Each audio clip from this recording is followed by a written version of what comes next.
infiniment petit, et par le firmament, ton manteau étoilé, et par frère le soleil, je veux crier, mon Dieu, tu es grand, tu es beau, Dieu vivant, Dieu très haut, tu es le Dieu d'amour, mon Dieu, tu es grand, tu es beau, Dieu vivant, Dieu très haut, Dieu présent en toute création.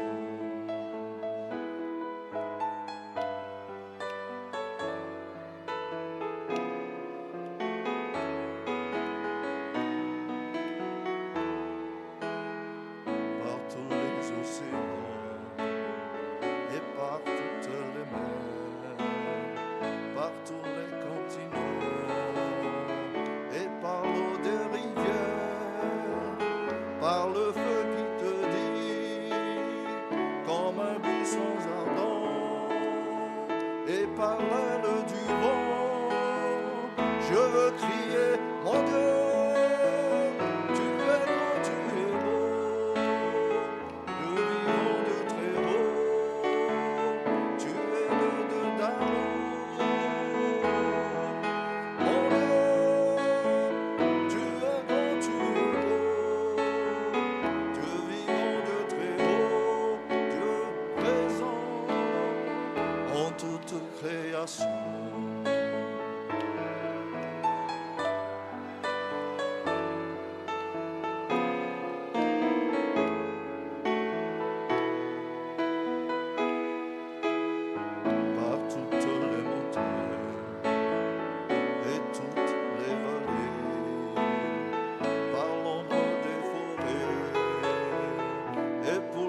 toute création.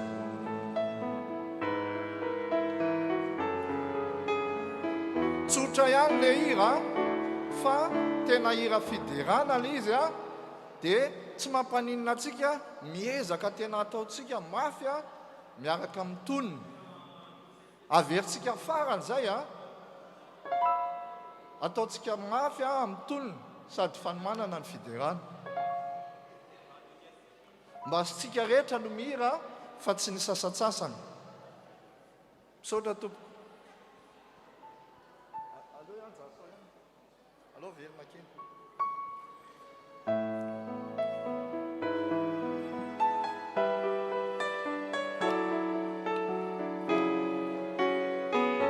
miara-mihira mafy tsika hitantsika amin'ny tonony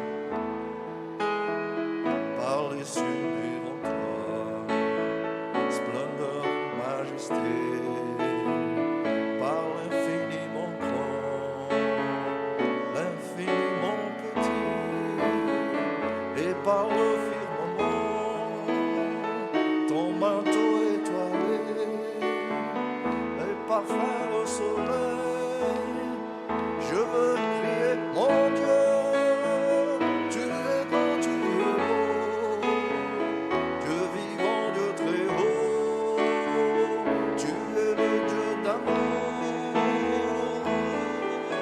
mon Dieu tu es grand, tu es beau Dieu vivant, Dieu très haut Dieu présent en toute création.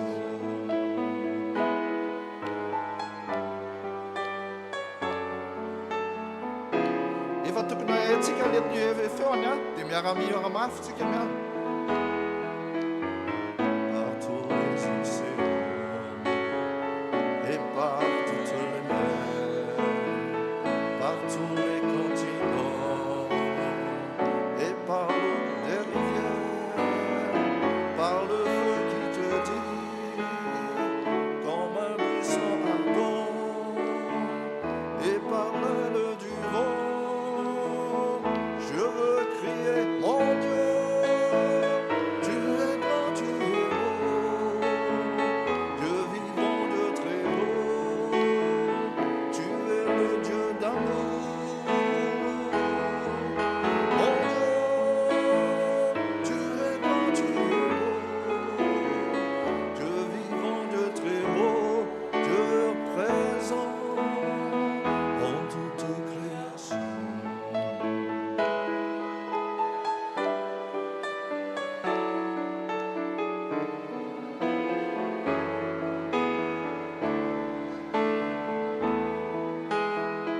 Par toutes les montagnes et toutes les vallées, par l'ombre des forêts et pour les fleurs des champs, par le bourgeon des arbres et l'herbe des prairies, par le blé en épi, je veux crier mon Dieu.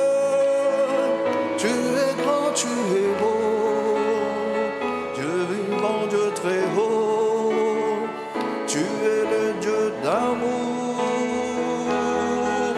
mon Dieu, tu es grand, tu es beau, Dieu vivant, Dieu très haut, Dieu présent en toute création.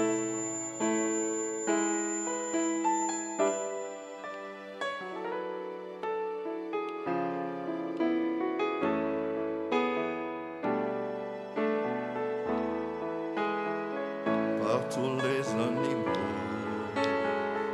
de la terre et de l'eau, par le chant des oiseaux, par le chant de la vie, par l'homme que tu fais, juste moins grand que toi, et par tous ces enfants, je veux crier mon Dieu, tu es grand, tu es beau, Dieu vivant, Dieu très haut, tu es le Dieu d'amour, mon Dieu, tu es grand tu es beau, Dieu vivant, Dieu très haut, Dieu présent en toute création.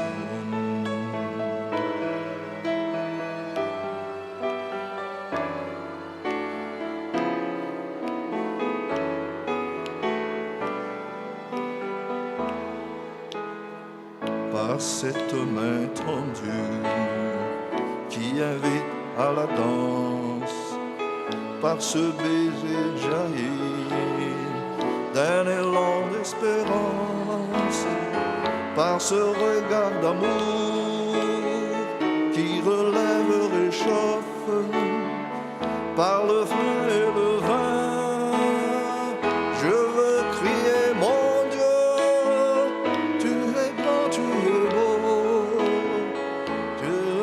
Dieu très haut, tu es le Dieu d'amour.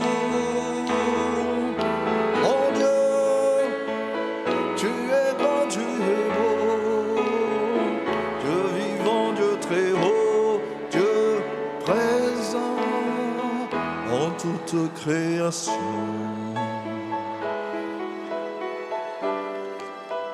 Cela te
Alahady 5 septambra alahady fiarabana no taona vovoam-pianarana.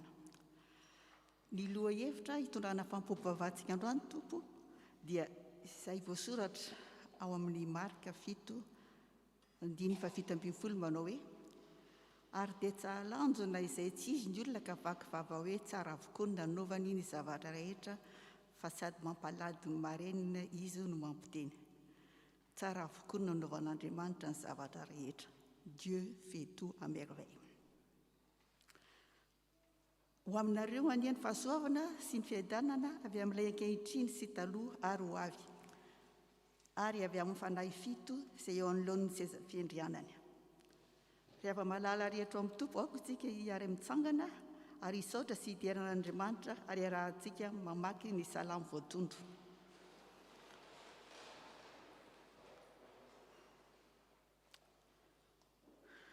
Alleluia, aoka hideran'ny tompo ao, hideran'ny tompo ao raha mbola miaina koa, ankalazany Andriamanitra ao raha mbola velona koa. Aza mba mitoky amin'ny mpanapaka dia izay olombelona tsy afa-mamonjy vantany vao miala ny fofinain'ireo dia miverina amin'ny vovoka ny hevony izy. Ko amin'izany indrindra ny rava fikasany. Sambatra izay manana an'Andriamanitra ho mpitay, dia ilay Andriamanitra Jakoba. Sambatra izay mametraka ny fitikiny eo amin'ny tompo Andriamaniny, dia Andriamanitra nanao ny lanitra sy ny tany ary ny ranomasina mba amin'izay rehetra ireny. Anjaka mandrakizay ny tompo dia Andriamanitra ao ry zionao amin'ny taona mifandimby. Alleluia. Otontsika ny firany fanampy 7:20 miraha firam-baovao.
Mbola hivavaka isika. Ry Andriamanitra tompo mpahary anay eo, mideranao no soa rehetra omenao anay ainanay sy nafantatray na tsy tsaroanay akory, nefa ivelomanay isan'andro. Misaotra anao no zava-boary omenao anay ainanay ary omenao fitaovana ho anay olombelona mendrika karakaraina ary kolokoloina. saotra ny tompo amin'ireny fahasoavana rehetra ireny. Mitaonao avy tao amin'ny tokantrano ahy izahay koa indreto, manatona anao am-pifaliana sy fanantenana, hieno sy handray ny tendry fiainana tolotra ho anay. Mangataka ny fanahinao masina mba hampifantoka ny tsirairay aminao Andriamanitra rainay eo, sy Jesosy Kristy zanakao. Arotsapanay fa tianao zava-baovao aminay tokoa ianao anio, ka azo hery sy tombo finoana ary azoto hiasa noho ny fanetrehanao amin'ny anaran'i Jesosy Kristy. Tompo mpamonjy anay nanaovanay izany mpavaka izany. Amen. Petraka amin'ny fiangonana.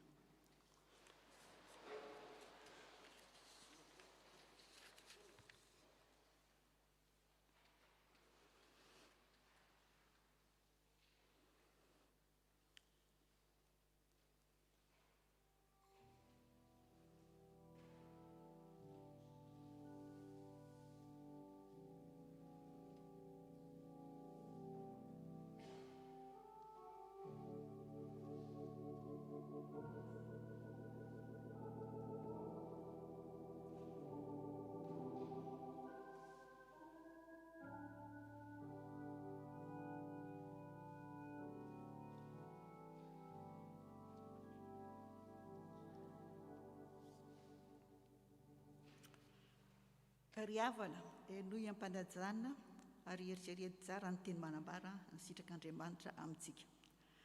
Izao nafantarantsika fa mahalala an'Andriamanitra isika dia ny fitandremana ny didiny. Izay manao hoe fantatro izy nefa tsy mitandrina ny didiny dia mandainga ary ny marina tsy ao aminy tsy ao anatiny. Fa na iza mitandrina ny teniny dia tanteraka eo aminy tokoa ny fitiavan'Andriamanitra. Izay manao ny sitrapon'Andriamanitra no maharitra mandrakizay.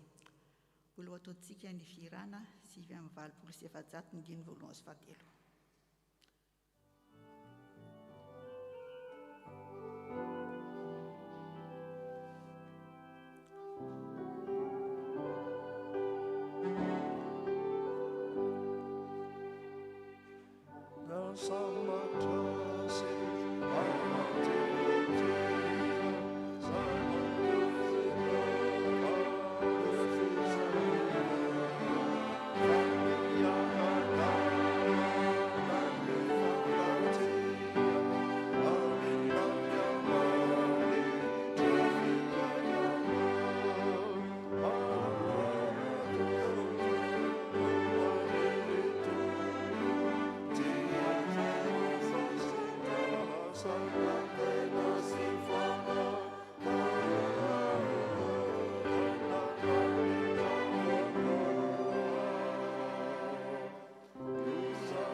Ry havana, tsy nahatanteraka izany sitrapon'Andriamanitra izany isika, ka aoka isika hiaiky ny tsy famendrehantsika ao anatreny ka hanaraka izao tombavaka izao. Tompo Andriamanitra, lehibe sy mahatahotra ianao, mpitandrina ny fanekena sy ny famindram-po ho an'izay tianao sy mitandrina ny didinao. Tario ny fonay ahaizanay mibebaka marina aminao. Ny ala sy niodina sitraka ao izahay, ka ny tenanay sy ny sitraponay ihany no nakamamianay. Tsy nahay ny tiany namanay, tsy nahay namitra-pihavanana n'izay rehetra mety nanana alahelo taminay. tsy mahay mitsinjony madinika, tsy sahy injoro vavolombelona, ny teninao eo amin'ny mpiarabelona. Ny fakapanahy dia maro tao tsara tarehy, sarika ny sainay, koa hanika marin'Andriamanitra kely hitompoinay tsy hafoinay. Avaozy ny fanahinay ho fonenana fanahy masina, ka izy no anentsika ny fonay, andavanay izay rehetra mety hota, tehirizao ampelantananao zahay, fa tsy misy marombaka ny eo an-tananao. Mifona Tompo, fa mbo mamerina foana, fantikana ny didinao izahay, na dia ampatsiahivina sy baboana isan'alahady ary izany. Tehirizo ampelantananao izay, fa tsy misy marombaka ny eo an-tananao. Amin'ny anaran'i Jesosy Kristy, izay niaritra fahoriana ka mibaby ny otanay, menoa ny vavakary Andriamanitra fitiavanao. Amen. Mbola entintsika manohy ny fibebahana ny firana, valo ambin'ny folo sy efajato. Amoroa ny fomba dio.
Ry havana, mamindra fosy miandra Jehova, koa raiso amin'ny mpifaliana sy fanantenana, eo am-pitsanganana ny famelan-keliko omeny antsika.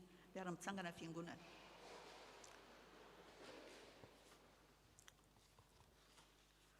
Hoy ny Tompo, fitiavana mandrakizay ny tiavako anao, ko izany nampaharetako faminram-po ho anao. I Kristy izay tsy nalala ota dia efa nataon'Andriamanitra ota hamonjy antsika, mba ho tonga famarinan'Andriamanitra ao amin'ny kosa isika. Voavela ny elokareo ny ranomasina. Alléluia. Amen. Ataontsika ny Dieu Tout-Puissant, Andriamanitra mahery.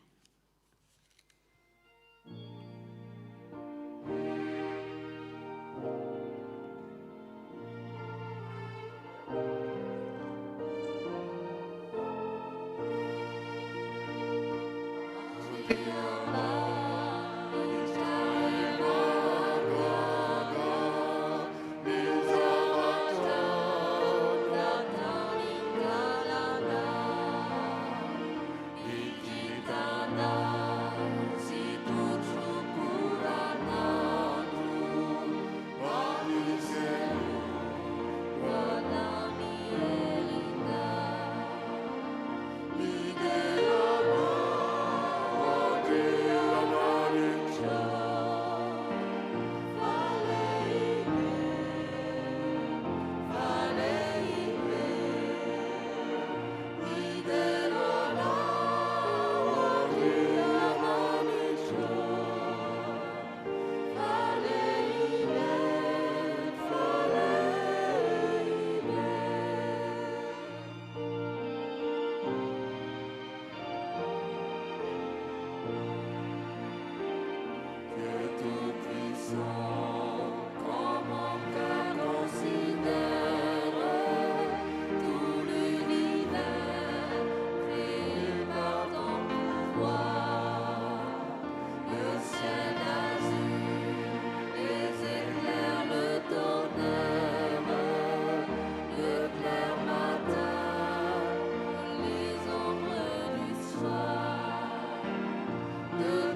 voninahitra ho any amin'ny avo indrindra ho an'Andriamanitra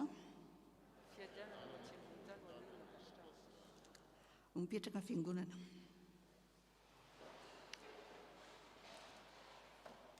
Ho fanomanana ny foam-panahintsika hien'ny soratra masina ary ho hitsangana ireo tompona anjara amin'izany dia ho ataontsika ny hira 522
Hiaraka hivavakantsika tompoka.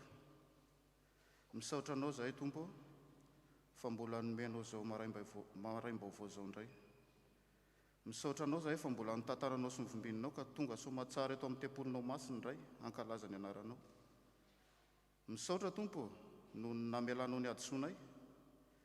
Eny fa na dia mpanota tsy mendrika ary zahay tsy mendrika ny antso ny anaranao akory dia mbola noraisinao risan'ireo mpanomponao ihany. Tonga eto amin'ny fotoana mankina ny teninao zahay tompo, ny fanahinao masina ne no hiteny amin'ny vavan'ireo mpanomponao mba tsy hisy hore afa-tsy ny teny avy aminao ihany. Ianao hanokatra ny foamam-panahinay mba handraisanay izany teninao izany ho sakafo ny fananay mandritra ny fiainanay. Dia alitolotra ianao ny dera sy ny ajatra amin'ny taloha indrindra ary ho mandrakizay. Amen.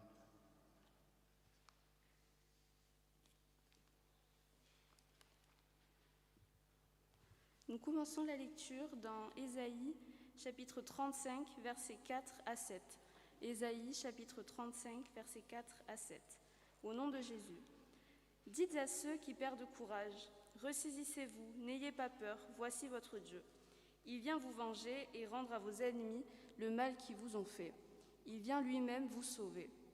Alors, les yeux des aveugles se mettront à voir clair, les oreilles des sourds se mettront à entendre. Alors les boiteux bondiront comme les cerfs, et les muets exprimeront leur joie, car de l'eau jaillira dans le désert. Des torrents ruisselleront dans le pays sec. Le sable brûlant se changera en étang, et le pays de la soif en région de sources. À l'endroit même où les chacals avaient leur repère, pousseront des roseaux et des joncs.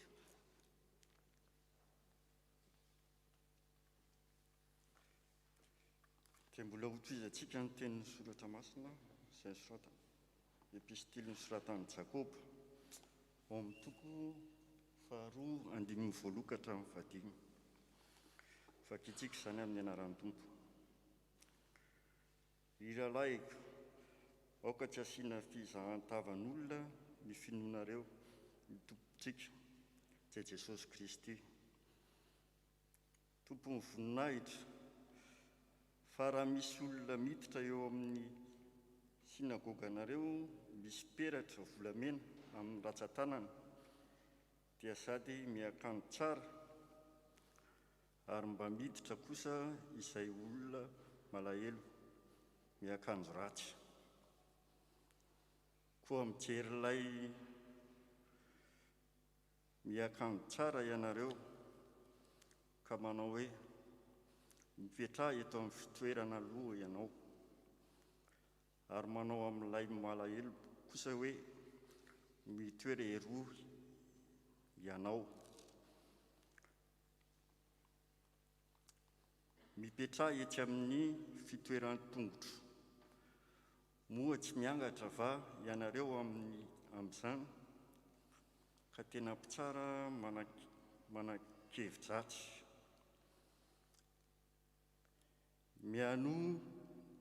Mianoa ry rahalahy malalako, tsy efa nofidian'Andriamanitra va ny malahelo amin'izao fiainana izao, ho manan-karena amin'ny finoana sy ho mpandova ny fanjakana nolazainy omena azy ity. Amen. Toizantsika nivaky teny arak'izay voalahatra marika toko 7 andininy faraka amin'ny 30 ka hatramin'ny 7 amin'ny 30. Dia niala tao amin'ny faritanin'ny Tsiro i Jesosy ka nandalo tany Sidona ary niverina teo amin'ny fariny Galilea. Rehefa avy namakivaky ny faritany atao hoe Dekapôly, dia nisy lehilahy sady marenina no raikidela nentin'ny olona ho eo aminy ary miangaviny azy ametrahany tanana. Dia nentin'i Jesosy niataka irery lavitra ny vahoaka raha lehilahy ka no haroniny tamin'ny ratsan-tanany sofiny ary nokasihany sady nasindrora ny lelany. Dia niandrandra ny lanitra i Jesosy sady ny sainto ary niteny tamin'ny lehilahy hoe efata, izany hoe misokafa. Ary niaraka tamin'izay dia nisokatra ny sofin-dra lehilahy ary nivany fatorany lelany ka afaka niteny tsara izy. Dia namepetra ny olona teo Jesosy tsy hitantara na amin'iza na amin'iza, kanefa arakaraka ny nameperany Jesosy azy no voamaika koa nampelezany izany. Ary dia talanjona izatsy izy ny olona ka vaky vava hoe tsara avokoa ny nanaovany zavatra rehetra, fa sady nampalady ny marenina izy no nampiteny ny mona. Isaorana neny Tompo noho ny filazantsara.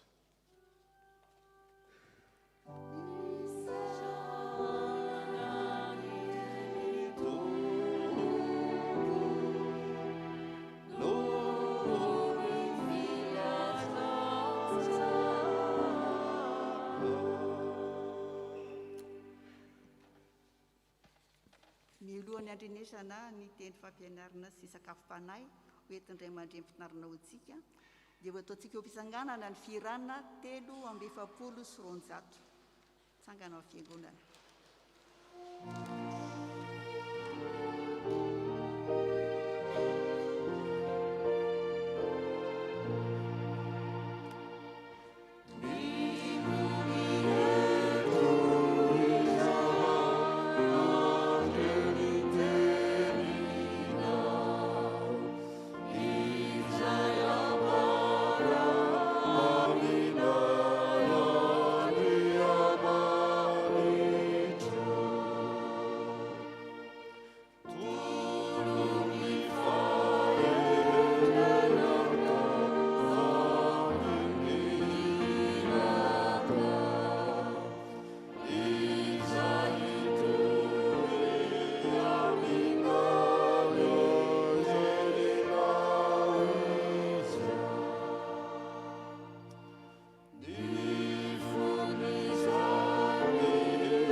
Miaraka ivavaksika.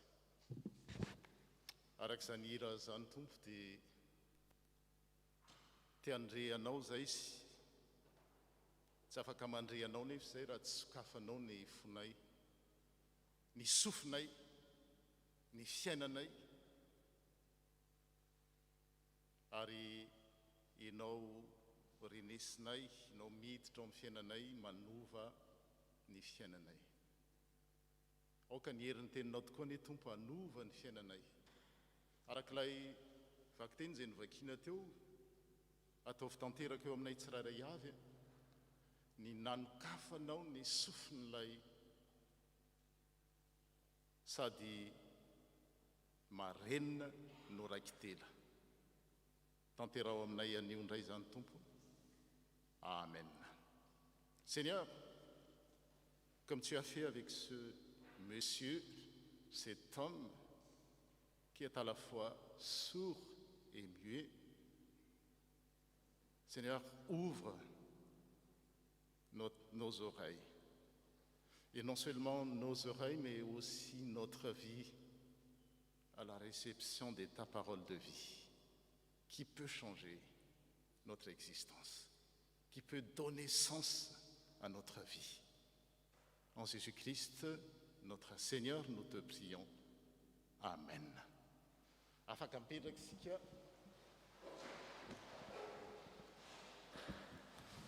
Faly miaona aminareo indray taorinan'izay herinandro maromaro zay tsy niaonana satria teo ny fotoana fialan-tsasatra.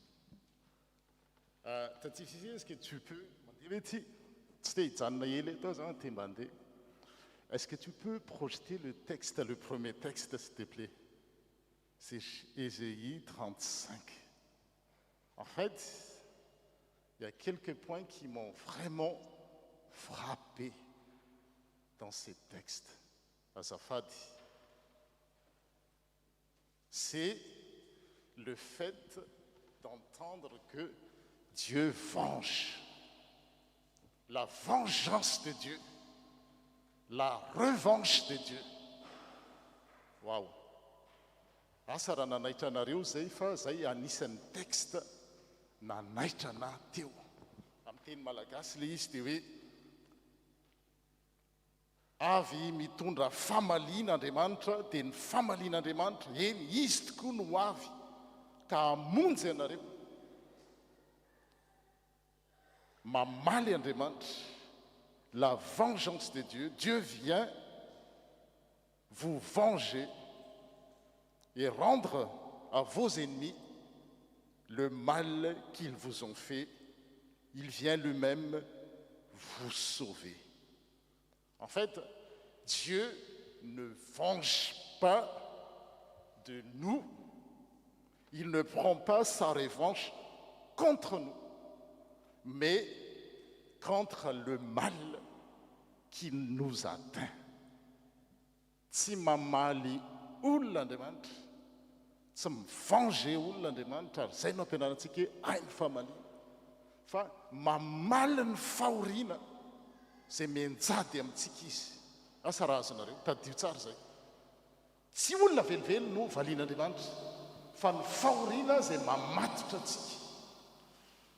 Hitanareo raha mijery ny tantarantsika Genesis toko voalohany, no ataoko noty ato a. Raha mamaky ny Genesis toko voalohany nareo, toko voalohany, toko faefatra, andininy fahafolo, toko voalohany, andininy faefatra, andininy fahafolo, andininy faharoambefolo, andininy fahavalambefolo, fa raiky amby roapolo, fa dimy amby roapolo, dia ahita izao teny izao hoe raha namorona izao rehetra izao Andriamanitra, dia ahoana? Fa hitan'Andriamanitra fa tsara. Andininy fa raiky amby telopolo dia manamafy an'izany. Zay rehetra nataon'Andriamanitra dia hitany fa tsara. Tout ce qu'il a fait, Dieu voit que c'est une très bonne chose. Mais quand le mal a surgi dans le monde, toute la créature de Dieu a été abîmée. Simba ny zavaboary le tsara ny foron'andriamanitra na le olombelona no forony miaraky ny endriny ara hoe il n'est pas bon que l'homme soit seul, créons l'homme à notre image et à notre ressemblance. Inona zavatra niseho rehefa tafiditra teo tamin'izao tontolo izao ny fahotana teo amin'ny Iadama sy Eva. Iadama raha nanao ny présentation andriamanitra, il a fait une présentation quand on fait le vodiondry, c'est un peu à l'image de ça. Et quand on fait le vodiondry ou le fisehoana amin'ny fanambadiana dia aseho avokoa manao défilé eo le andriambavilanitra rehetra reny. Toetr'izany koa nataon'Andriamanitra tamin'ny Adama, nasehony teo ny rajaka, nasehony teo ny makaka, nasehony teo ny ondry amanosy. Fa tamin'ny farany naseho ny Eva dia araka le fitenin'ny tanora hoe tena potika. Aika tsy ny tanora ihany. Potika, coup de foudre, non pas à Manhattan, mais coup de foudre à Eden. Tena hoe lavo Iadama nahita ny Eva hoe wow, quelle beauté. Nofoko avy amin'ny nofoko izy. Ary ahoana ny tohiny? Taolana avy amin'ny taolana. Os de mes os, chair de ma chair, pour dire qu'il était vraiment amoureux de Ève. Et la suite de l'histoire, qu'est-ce qui s'est passé? Inona no seho rehefa tonga ny fahotana dia ahoana nataony Andriamatoa Adama rehefa niteny tamin'ny Andriamanitra hoe fa manino ianao na tsy hareny tanjaka fa nananao nga le azo teo avoan'ny tsara. Toy izy raha vehivavy l'ennemenao, zany natao hoe règlement des comptes. Tsy aty amin'ny quartier misy atsika aty any misy règlement des comptes fa tany voalohany tany le vehivavy nomenao sady mahazo raha vehivavy mahazo Andriamanitra le nanome. Nantaniana indray Eva raha vehivavy nomena rano, zany nivokatry le fahampitera simba tantera. Ary Andriamanitra raha nanotany olombelona dia efa nampanantena hoe il va venger la situation amin'ny any rany zanany. Hitantsika Genesis toko faharoa ihany no miteny izany hoe dia anoritoro ny toko fahatelo dia anoritoro ny taranakao raha mena rana. Zay le izy. La femme que tu m'as donnée, c'est elle qui m'a donné ce fruit et j'en ai mangé. Qu'est-ce que tu as fait là? La femme répond, le serpent m'a trompé et j'ai mangé du fruit. Voilà le règlement de compte. Nefa tamin'ny voalohany coup de foudre. Iza tamin'ireo mpivady no tsy mba nandalo an'izany. Misy mpivady vao ve ato? Est-ce qu'il y a des nouveaux jeunes mariés, just married? Misy aho. Tena amin'ny voalohany tsaroko nanatria mariage maromaro ihany dia misy an'le hira hoe iaraka isika, tsy dia mahay mihira. Iaraka isika natomany nasarika iary zakany ahoana mafy kanefa asy muzika kely raha mba mety iara iaraka isika natomany nasarika. Dia nareo mira fa tsy za rehefa misy muzika. Iary zakany mafy tavonoky hafa. Dia le refrain ke mba teo hoe rasendra mandala.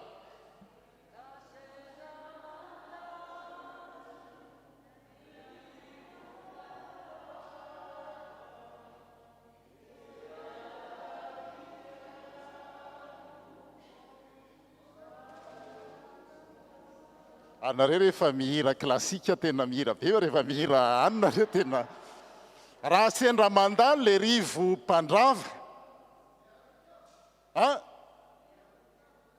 lasa hatramin'ny rajosefavy ary ny tena miresaka. Raha sendra mandalo le rivo mpandrava tsy rivo mandrava akory ny tonga. Hitanareo le blague hoe rehefa mbola coup de foudre raha manantanina iny de mandefa rivotra malala. Tsy rivo mandrava akory dia fa tonga ny korotana. Hitanareo le hira tamin'ny voalohany manao dio hiaraka isika, sasany ary zay nataony danse amin'ny, fa le dio iny lasa duel, ianao. Rehefa miteraka amin'ny voalohany dia zanakitsika ary malala, fa rehefa manomboka elaela zanakao, io zanakao io, zanakao, tes enfants, ton fils, ta fille.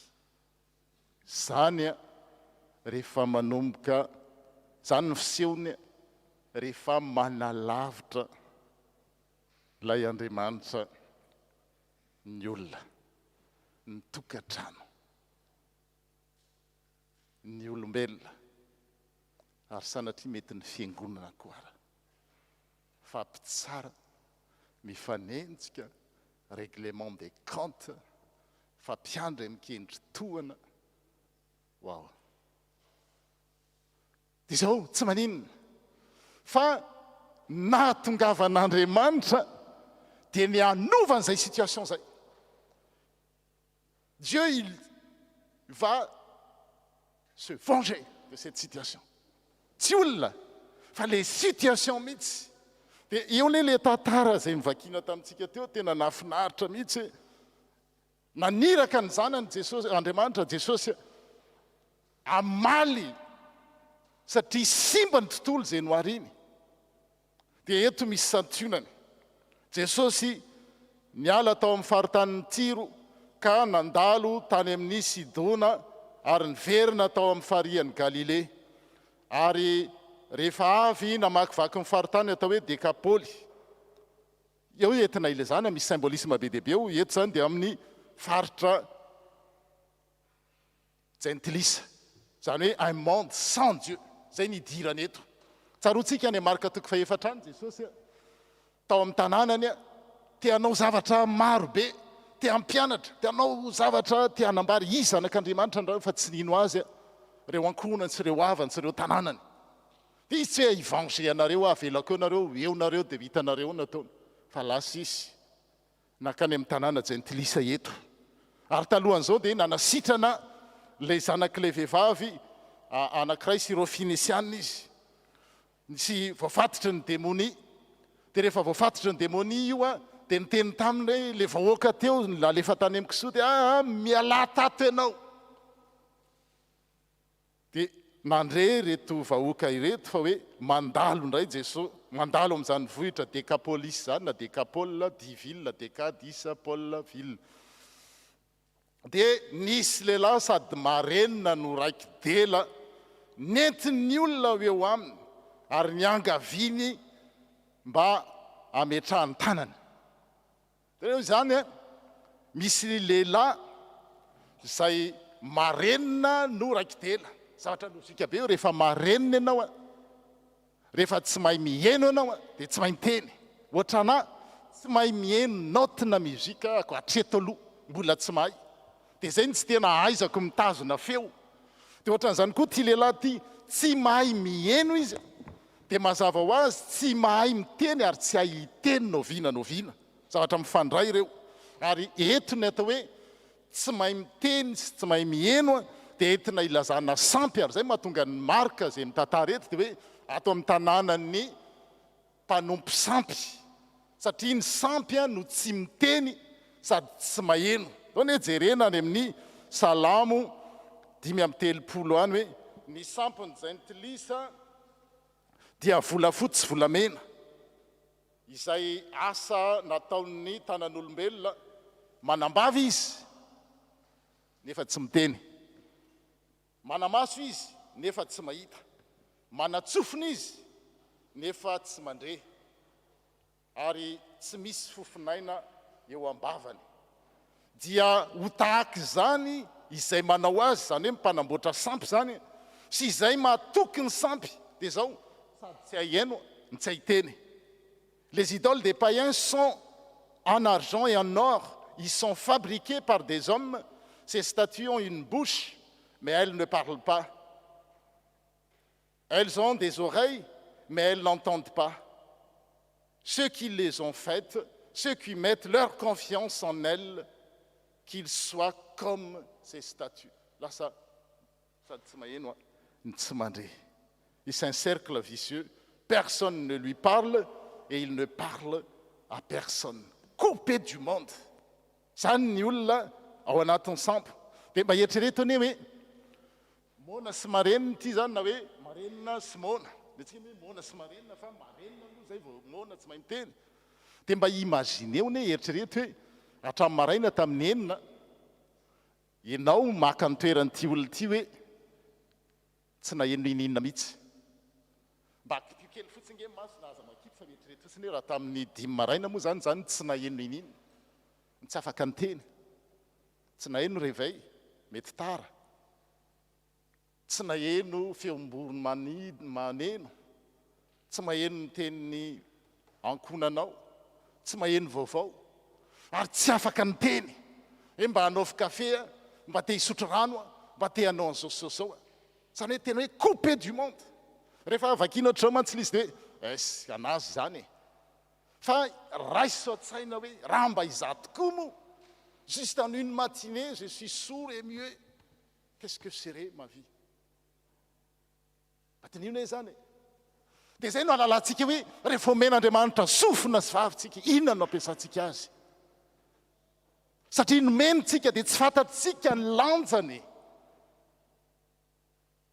Dia ity lehilahy ity sofa nisy vahoaka nitondra azy teo amin'i Jesosy.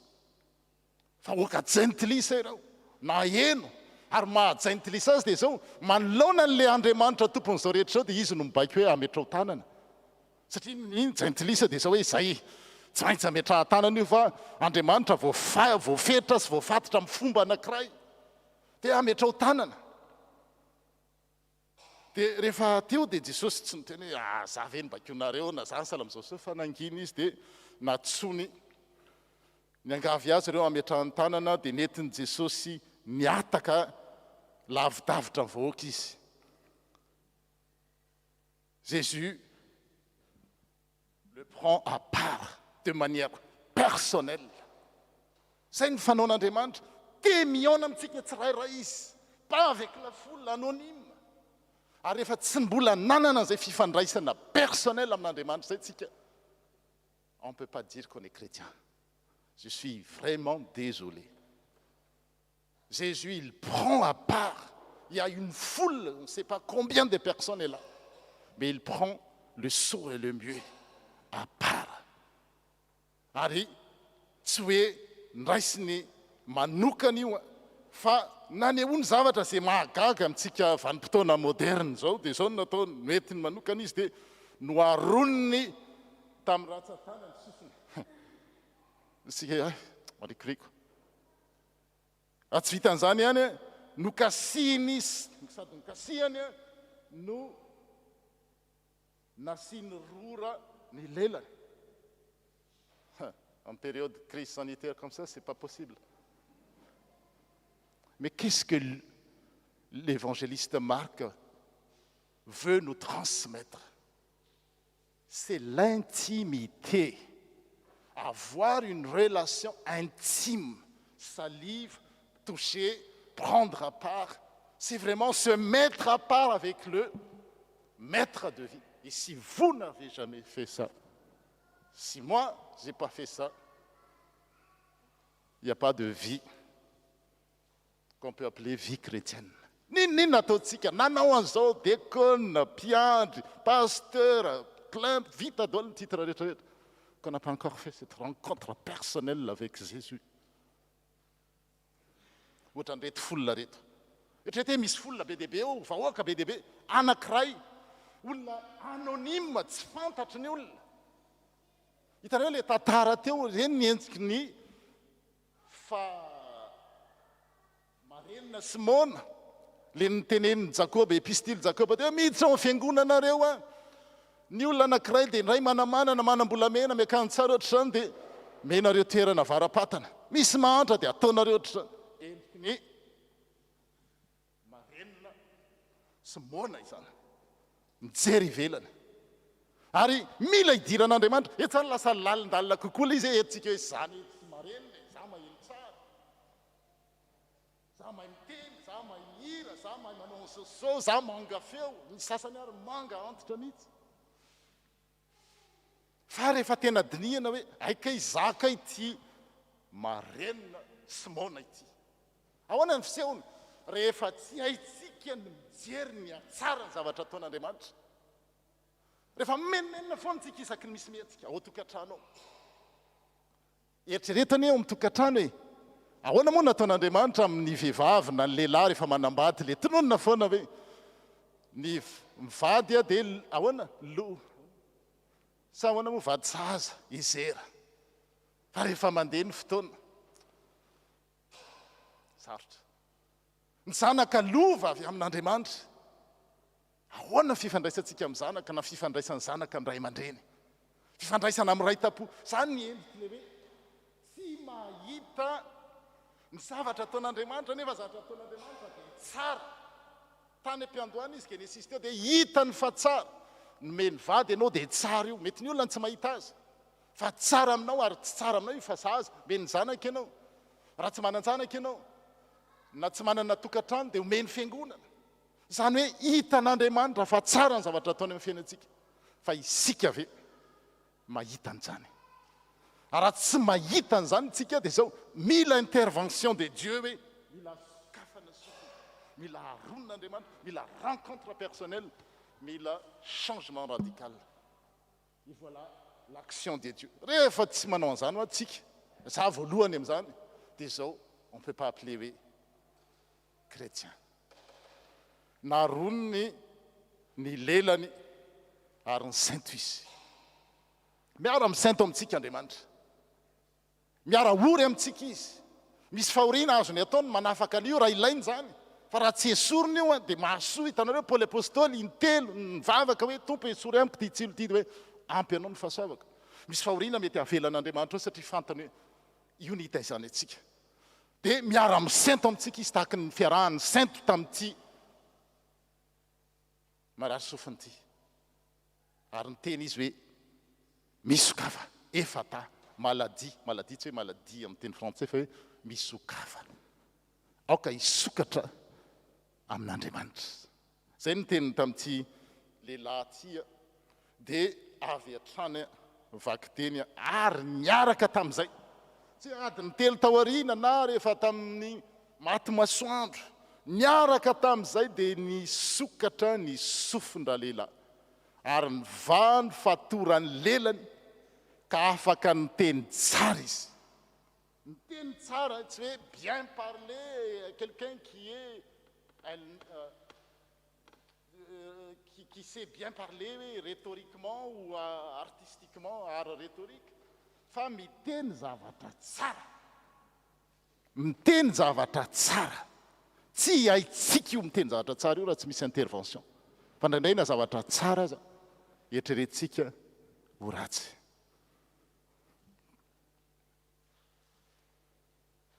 voilà la vengeance de Dieu, chers amis. Voilà la revanche de Dieu. On peut voir la beauté de la vie. Mangidy foana io fiainantsika io.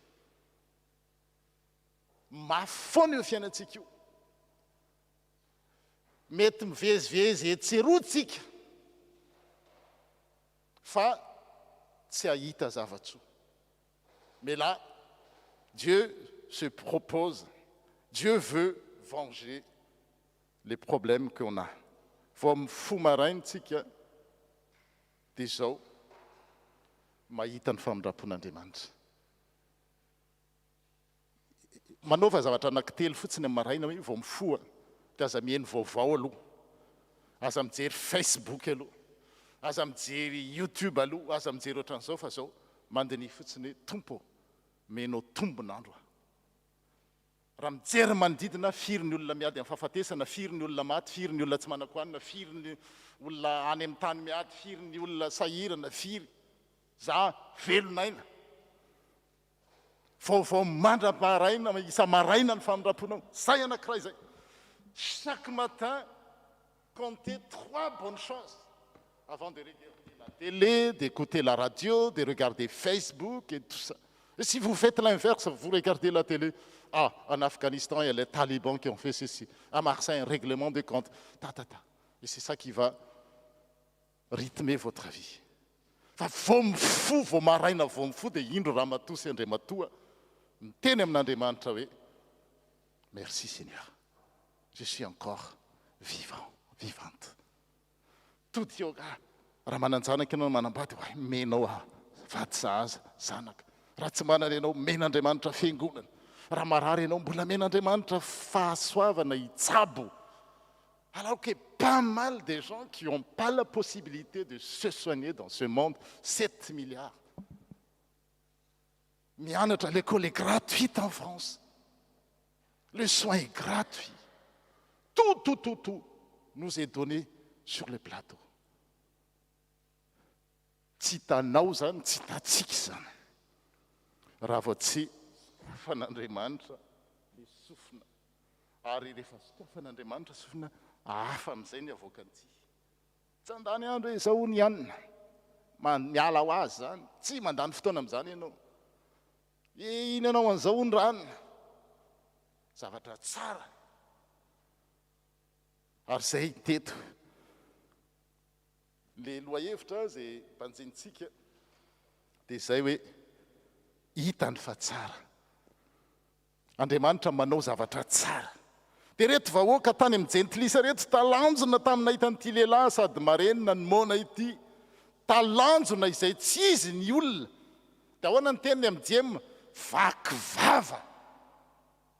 Hitanao zany hoe vakivava zany tsy niadina anao tontolo dia vakivava tena hoe tsy tantsony.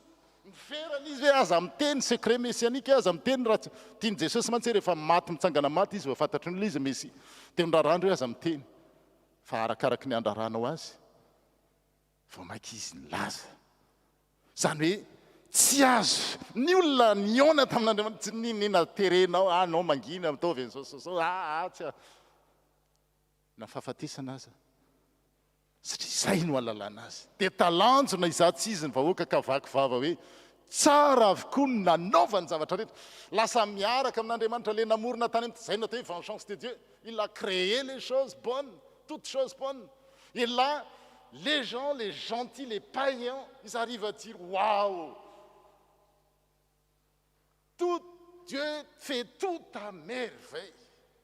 Dia io zany ny thermomètre alalana hoe manahoana ny fifandraisaka amin'Andriamanitra hoe mahita ny fiainako avy. Io fiainana io mitovy e. Ohatran'ilay zanak'adala rehefa niala tao amin'ny dada sy neny, le monde, le même ressource. Mais il voit autrement sa vie. Il voit par la vision de Dieu, le regard de Dieu. Tahaka n'Andriamanitra nanao ny zavatra rehetra hita amin'ny fahatsara, dia reto jentilisa reto no nanao fanekem-pinoana hoe hita n'Andriamanitra ahoana izao dia talanjona izaho tsy izy ny olona ka vakivava hoe tsara avokoa no nanaovany zavatra rehetra fa sady napalady ny marenina no mampiteny ny mona izy. Izay ny anindrangahy iny. Zary tsy fantatra zao hoe aiza fa amintsika mitodika indray mahita ny zavatra rehetra ataon'Andriamanitra ho tsara isika.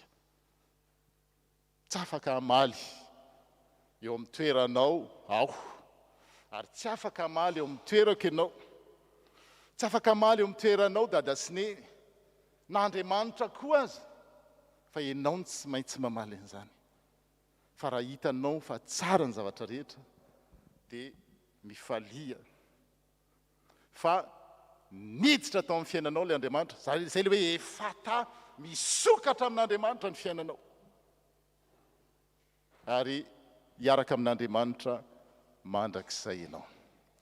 Ity fihetsika ity dia tokony ho fanaontsika rehefa mandray fanasany tompontsika amin'izao crise sanitaire zao. Hoe ho aminao ny fiadanana. Laza teny tsara tsika. Tena hoe langage de signe. tamin'ny célébration maly zay tany amin'ny congrès de Lucienne dia nahitan'izay dia saika hoe zay tsika zany tsy afaka hoe ho aminao ny tompo fandray tanana par rapport à la distanciation fa en langage de signe dia ohatran'izao rasy ve tsy a dia mety tsara kokoa ditsika hoe que la paix du Christ soit avec vous ho aminao ny fiadanana dia zao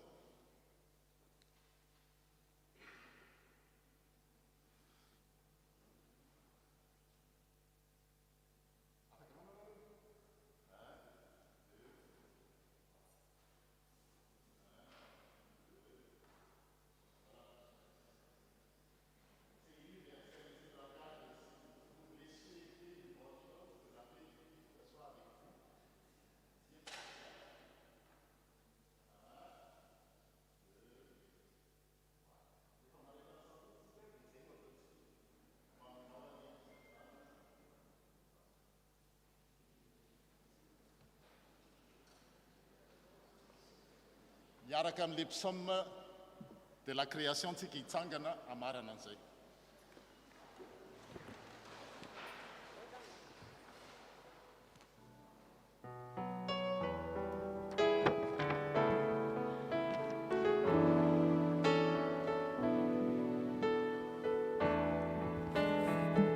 Par les cieux devant toi, splendeur, majesté, par l'infiniment grand, l'infiniment petit, et par le firmament, ton manteau étoilé, et par phare soleil, je veux crier, mon Dieu, tu es grand, tu es beau, Dieu vivant, Dieu très haut, tu es le Dieu d'amour, mon Dieu, tu es grand, tu es beau, Dieu vivant, Dieu très haut, Dieu présent en toute création.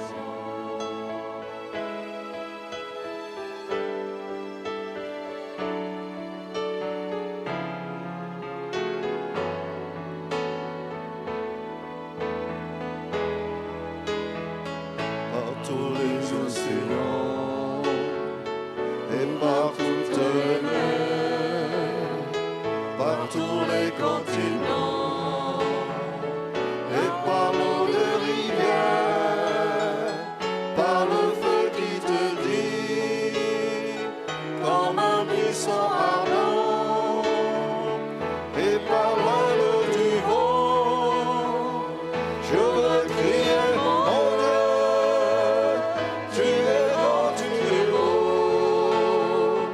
Dieu vivant de très haut, tu es le Dieu d'amour, mon Dieu, tu es grand, tu es beau, Dieu vivant de très haut, Dieu présent en toute création.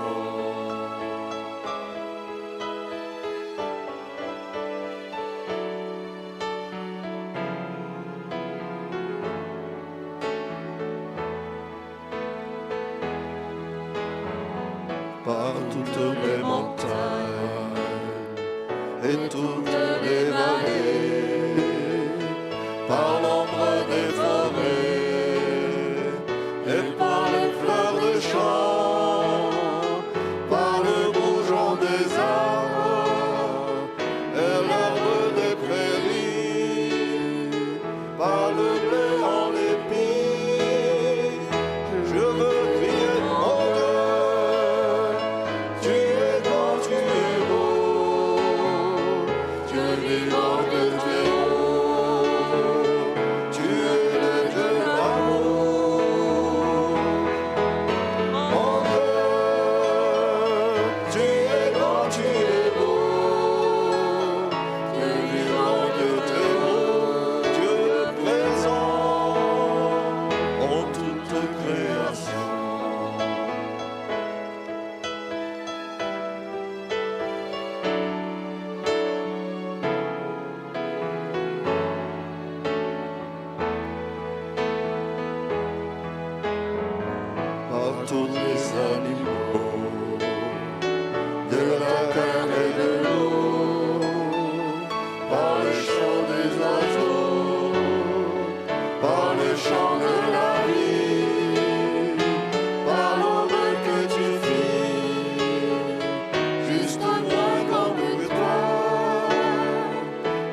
cette main tendue qui invite à la danse, par ce baiser jaillit un élan d'espérance, par ce regard d'amour qui relève et réchauffe, par le pain et le vin.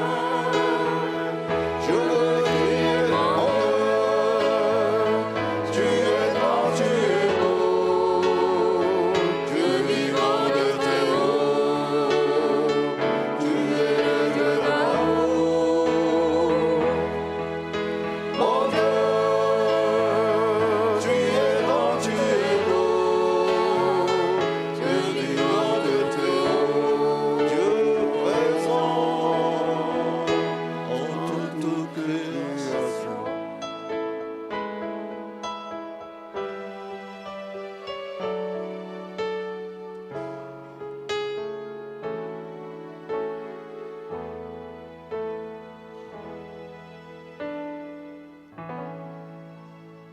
Merci à toutes et à tous.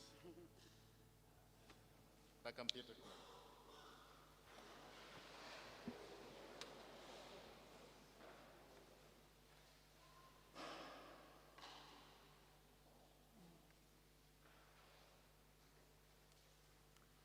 Auriny izany i raha fideranan'ny tompo zany niaraka ny alehibeny dia ingatahana ny koralina nao ny anjara hirany. Sao dadô?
rehefa avy nandre sakafo panahy izy hoentsika ao tsakotsakoana isika riavana dia tonga ny fotoana anaikentsika sy anamarantsika ny finoana fanekem-pinoana kristianina apôstôlika izay arahana amin'ny fiangonana maneran'izao tontolo izao.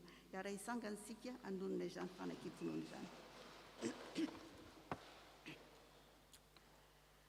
Mino an'Andriamanitra Kristy mpanao ny lanitra sy ny tany aho, ary mino an' Jesosy Kristy zanalahy tokony tompontsika izay nitorotoronina tamin'ny falahy masina, nateraka Maria Virjiny, nizaraka nanapaka Pôntiu Pilato, nomboana tamin'ny hazo fijaliana, matika analevina, nidina tany amin'ny fiainantsita, nitsangana tamin'ny maty tamin'ny andro fahatelo, niakatra ho any an-danitra, petraka avy an'Andriamanitra Kristy. Ary ihany eviny tsara ny velona sy ny maty. Mino fanahy masina aho, fiangonana masina maneran'izao tontolo izao, ny fimbona ny olona masina, ny famelan-keloka, fitsanganan'ny tena maty, ary ny fiainana mandrakizay. Amen. Petraka ny fiangonana. Tonga amin'ny fotoana ilazana ny asan'ny fiangonana, izao tompo isika koa mangataka ny tompony anjaran'izany hiakatra.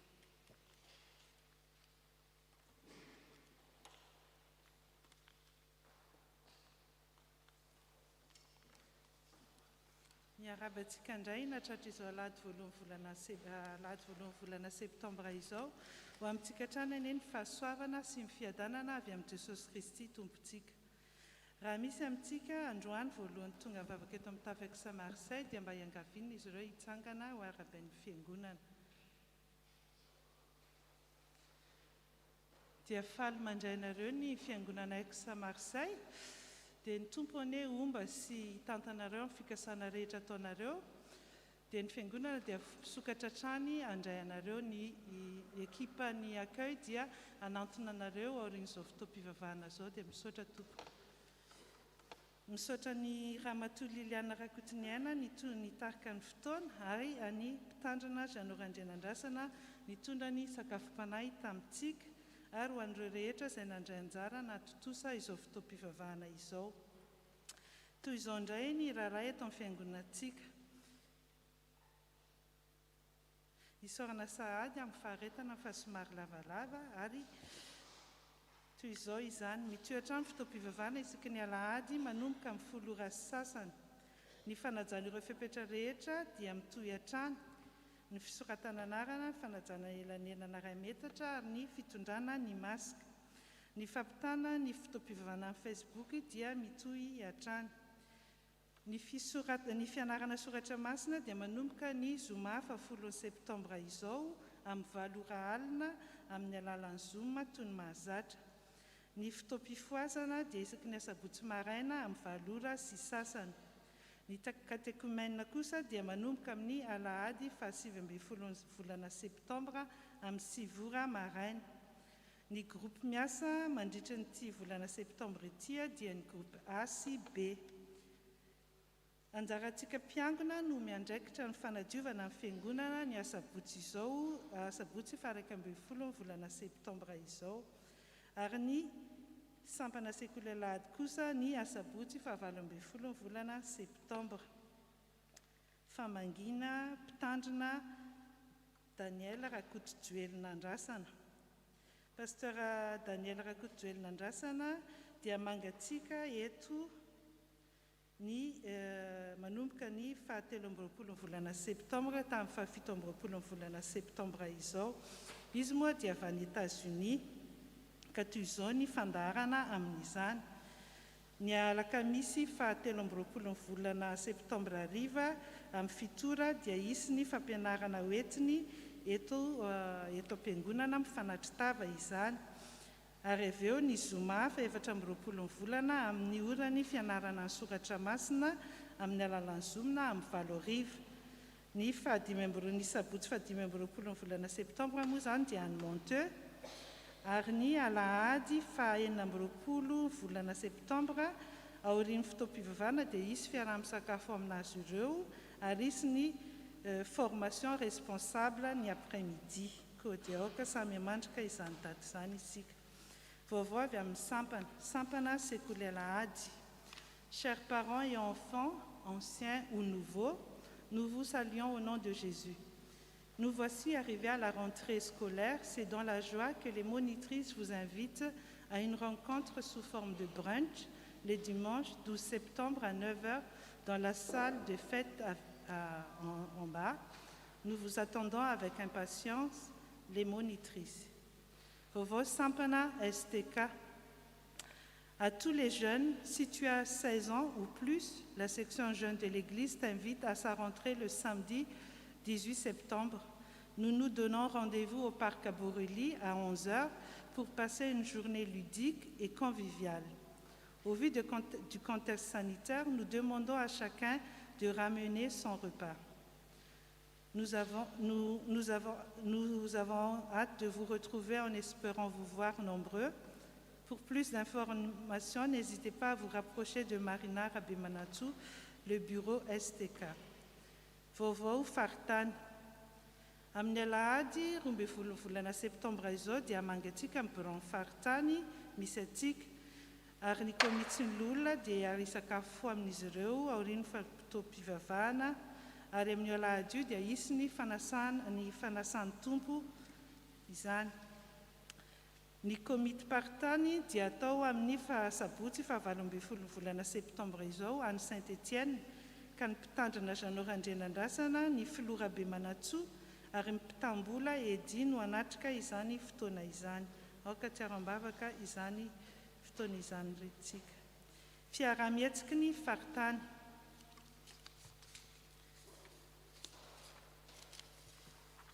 Fiaramihetsika fiarahamanome matoky any Jehova amin'ny fonao rehetra, fa aza miankina amin'ny fahalalanao, manikey azy amin'ny alehanao rehetra, fa izy andamina ny lalanao ho abolana 7-5 ka hatramin'ny 9. Unis par la foi, solidaire par les actes, c'est une journée récréative, journée des dons, région Fatsatsa, le samedi 25 septembre à 10h à Monteux, 1665 rue de Carpentras, 84 170 Monteux, c'est proche d'Avignon. Stand de jet, animation, buvette en vente et repas traiteur, menu 16 €. Dia asaina zany itsika rehetra mba ho tonga amin'izany fotoana izany. Noho fikarakarana an'io journée récréative io dia misy tsakitsaky fizarana isa-tafo ka ny anjarantsika dia mbola misy ny mofo baolina 30 zany, 30 boulettes de bœuf aussi, 30 samosa ary 30 nem izay mbola ilaina. Ka raha misy afaka manome dia mba afaka manantona ny birao izy dia misaotra.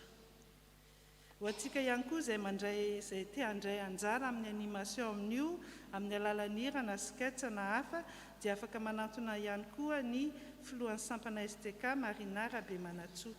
Dia misaotra tompoko. Congrès UICN Église verte du 4 au 9 septembre. Pour une écologie de l'espérance, une pièce de théâtre SketchUp Compagnie des Fables est présentée aujourd'hui à 17h pour parler d'écologie en faisant un pas de côté. Au lycée de l'Olivier, au 14 rue Colbert, Kofi. Accès par métro La Fourragère et il y a parking sur place. Réservation souhaitée à Amni, adresse mail protestant.marseille@gmail.com. Protestant avec s.marseille@gmail.com et passe sanitaire obligatoire. Donc invité d'Aol Zantika Zafaka à Mondanio, théâtre à You. Ni programme moa dia efa nizaraina satria semaine le izy jusqu'à 9 septembre efa nizaraina par WhatsApp fa raha misy mila information momba ny programme dia afaka manantona ny birao. Rapatriement ady amin'ny atalata fa-7 volana septembre izao ny mise en bière ary arahana fitaom-pivavahana amin'ny 12 sasany ao amin'ny chapelle de la mort de la Timone, boulevard Testanière 13010 Marseille. Ary ny alakamisy no tonga ny Paris no iainga ao Paris ny irazana ho any tanindrazana ka aoka izay afaka anotrina izany fotoam-pivavahana izany dia afaka tonga. Amin'ny alatsinainy 13 septembre izao ihany koa ny mikatona ny Canteledgy ho fanampiana ny fianakaviana ka izay maniry te handray anjara dia mbola afaka manao izany. Saotra tompoko. Fiarabana mariazy noho ny fahavitan'ny fanamasinana ny fanambadiany Jonathan sy Lalaina tamin'ny asabotsy 27 volana aogositra teo dia androany ny araban'ny fiangonana azy ireo. Asa Vialara, mitoetrany ny asa eto amin'ny fiangonana isaky ny asabotsy maraina amin'ny 7 ora ka hatramin'ny 4 ora sasany hariva, entanina trano isika amin'izany. Raisina tanandroa koa ireo izay maniry hanolotra sakafo atoandro ka afaka manantona ny birao. Isaorana an'Andriamanitra lehibe fa vita soma tsara ny lakroa izay hitantsika eo aloha io. Tsy hainy tsy hisaotra ireo rehetra nandray anjara tamin'izany na tamin'ny fitondranam-bavaka na tamin'ny arabola ary indrindrindrindra ireo nanamboatra izany. Isaorana ny tompo amin'ireo fahaiza-manao natolony atsika. Toy izao indray raha nirakitra azo tamin'ny alahady 27 volana aogositra teo.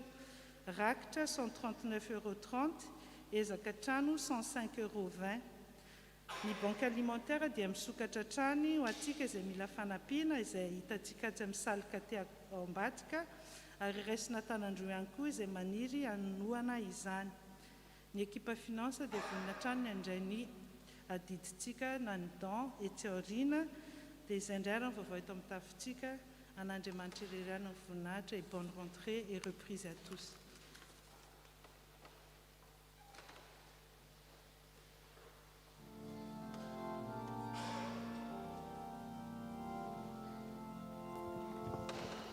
Trano tsara sady soa no nomenao anay.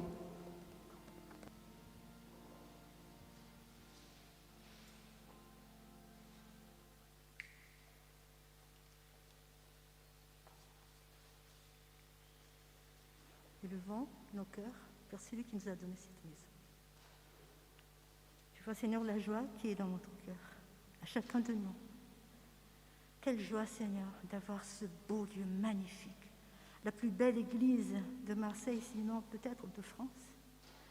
Toute la gloire te revient. Merci, Seigneur, pour tous les travaux, Seigneur, que tu as permis de faire, pour tous les volontaires, Seigneur, que ce soit dans les repas, que ce soit dans le nettoyage, que ce soit dans la menuiserie, que ce soit en toutes sortes de choses, Seigneur, dans l'informatique.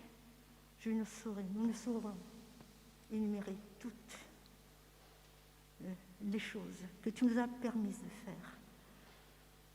Nous avons besoin de toi, Seigneur, pour continuer cette route avec toi, cette route victorieuse.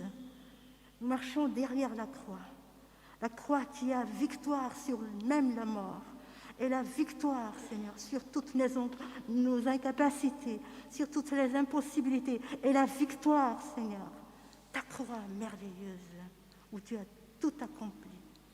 Accorde-nous cette grâce, Seigneur. Accorde-nous, Seigneur, ce privilège de bénéficier totalement, à 100%, Seigneur, de ta victoire à la croix, du tout accompli, pour que cette maison, Seigneur, soit acquise à part entière. Tu bouscules, Seigneur, tous les obstacles, nos obstacles aussi, nos manquements, peut-être nos manques de foi, peut-être autre chose. On manque de temps, on manque de ceci. Tous ces manquements, Seigneur, nous demandons pardon pour ça, Seigneur. Tu es un Dieu de pardon, tu es un Dieu de grâce et de miséricorde, et nous comptons sur ta grâce et ta miséricorde qui ne finiront jamais. Accorde-nous, Seigneur, mais que ce chemin que tu as ouvert, Seigneur, soit encore plus élargi, davantage, d'année en année, et que nos générations futures, Seigneur, ne soient pas appesanties, que nous soyons, Seigneur, prêts.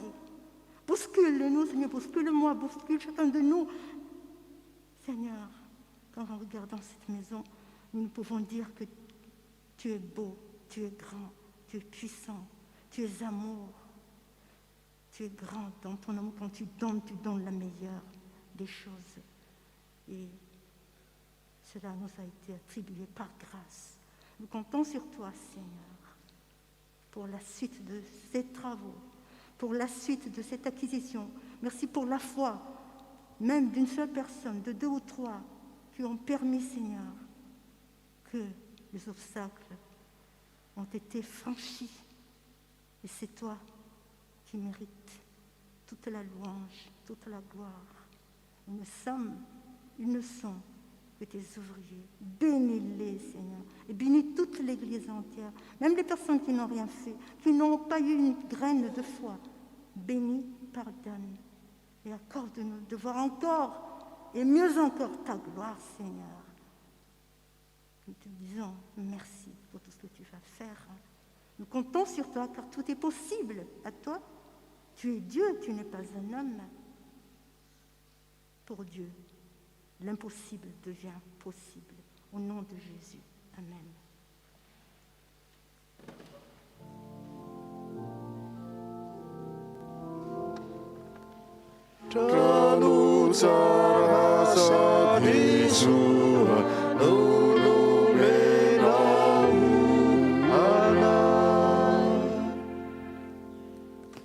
Araka ny lazaina tamin'ny vaovao teo dia misy mpanambady vao, misy tanora amin'ny fiangonana zany vao avy nanorina tokantrano dia anio no iarabana azy ireo. Comme annoncé, il y a le jeune couple Lalaine et Jonathan. Si vous pouvez juste venir ici, on veut vous offrir un souvenir pour votre mariage.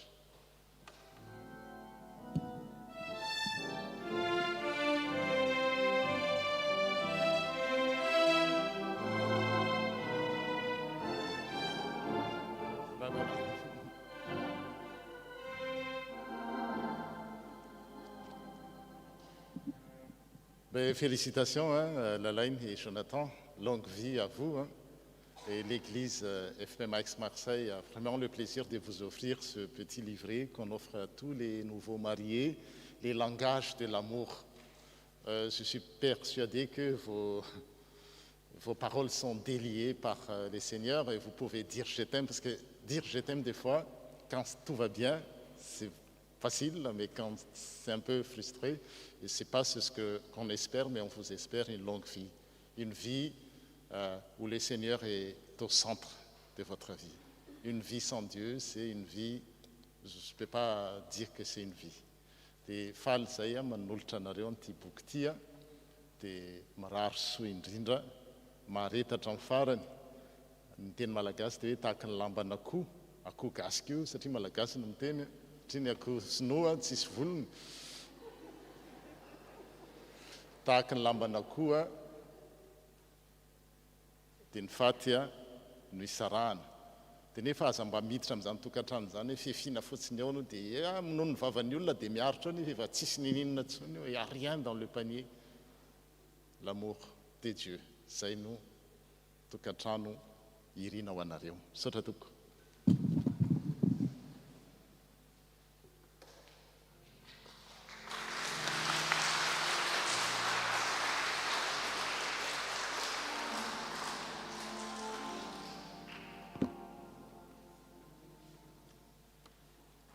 Tonga eo amin'ny fotoana hitatazana ny rakitra isika ry havana, tsarovy fa asa fanompoana eo anatin'ny fiangonana izany rakitra omentsika izany. Ny hira 300 no ataontsika amin'izany fanongonana ny rakitra izany, 300, ndiny voalohany sy fahaefatra.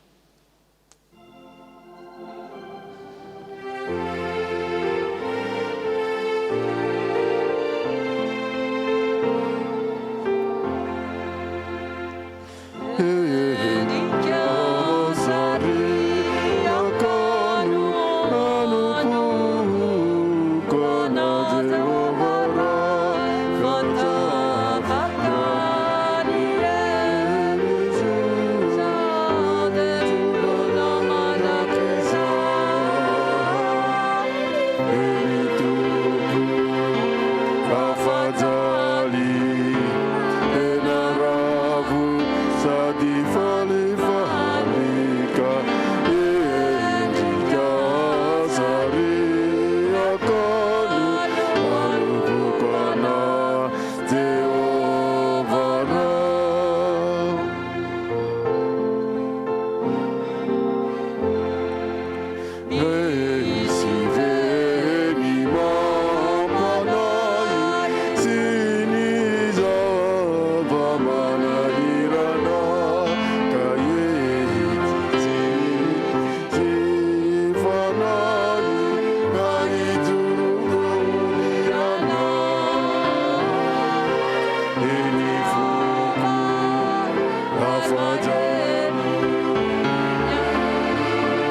Ho ataontsika ho mpitsanganana fanolorana ny rakitra ny hira raika amby 700 indiny ny voalohany sy fahatelo.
Mipetraka amin'ny fiangonana.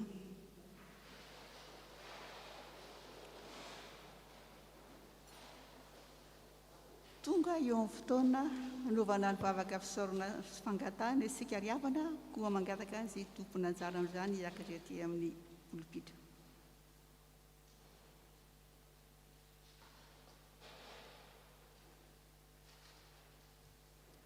Nous prions. Seigneur, merci pour le temps que tu nous donnes, qui nous permet encore de nous réunir pour écouter ta parole et te glorifier. Aide chacun d'entre nous à suivre tes pas afin de ne pas nous égarer. Je porte en prière l'Église, guide tous les responsables, accompagne l'Église dans ses divers projets et à œuvrer pour toi. Bénis le pasteur qui continue de transmettre ta parole. Je remets entre tes mains la rentrée. Guide chaque enfant et étudiant dans la voie que tu as choisie pour eux. Seigneur, guéris les malades et réconforte les personnes en deuil. Aide-nous à garder la foi et à rester près de toi malgré les différentes situations que nous traversons. Je porte en prière notre pays où nous sommes, ainsi que Madagascar. Aide les dirigeants à protéger leur pays. Merci Seigneur pour tout ce que tu fais pour nous. Malgré les nombreuses fautes que nous faisons, toutes les choses venant de toi sont bonnes. Nous terminons la prière par celle que tu nous as apprise, notre Père qui es aux cieux, que ton nom soit sanctifié, que ton règne vienne, que ta volonté soit faite sur la terre comme au ciel. Donne-nous aujourd'hui notre pain de ce jour. Pardonne-nous nos offenses, comme nous pardonnons aussi à ceux qui nous ont offensés. Ne nous soumets pas à la tentation, mais délivre-nous du mal, car c'est à toi qu'appartiennent le règne, la puissance et la gloire, pour le siècle des siècles. Amen.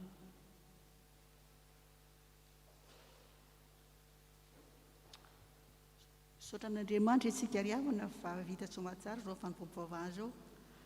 Koa alohan'ny hitondran'ny ray aman-dreny mpitandrina ny nafatra sy ny solondrano dia ataontsika ho mpitsanganana ny hira 570 andininy voalohany sy faharoa.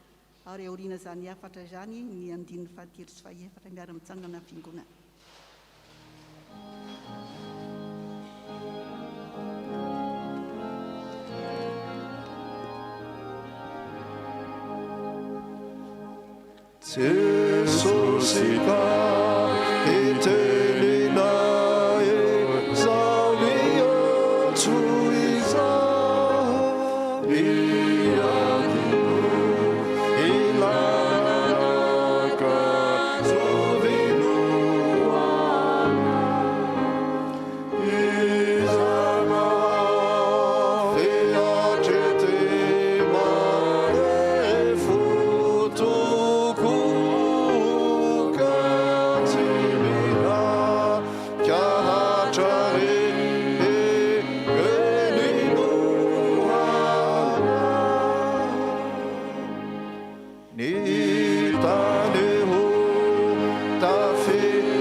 S'ouvrir à Dieu pour qu'il puisse prendre sa revanche dans notre vie. Tel est le mot d'ordre. Misokatra ho amin'Andriamanitra mba hahafahany mamaly ny ratsy eo amin'ny fiainantsika. Ry havana, mitohatra ny asa fiangonana, rehefa misokatra amin'Andriamanitsika dia afaka miteny vakivava fa tsara avokoa ny zavatra nataon'Andriamanitra. Tsara ny zavatra ataony amin'ny fiainantsika, tsara ny zavatra ataony amin'ny fiangonantsika. Tsika rehetra ny miara-mampandroso izao fiangonana izao. Ny pupitre manome isika ny lakroa mahafinaritra ny jery azy isaorana ny fianakaviana izay nanome izany.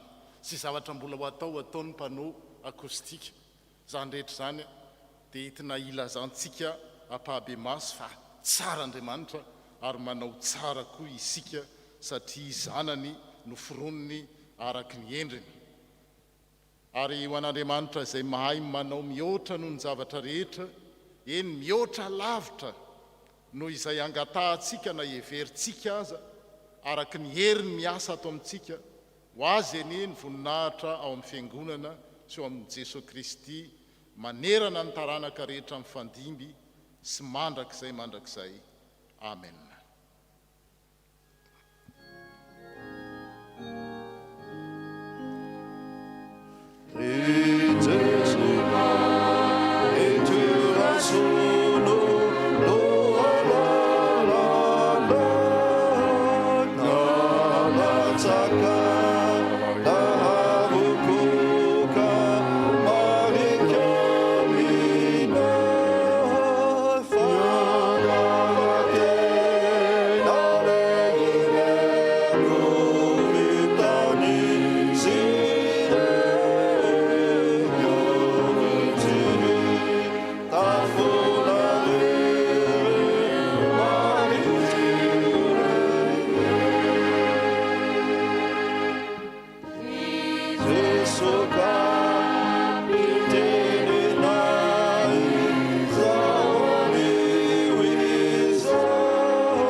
Ray zanaka ary fanahy masina izay hatramin'ny taloha indrindra ka ho mandrakizay. Amen.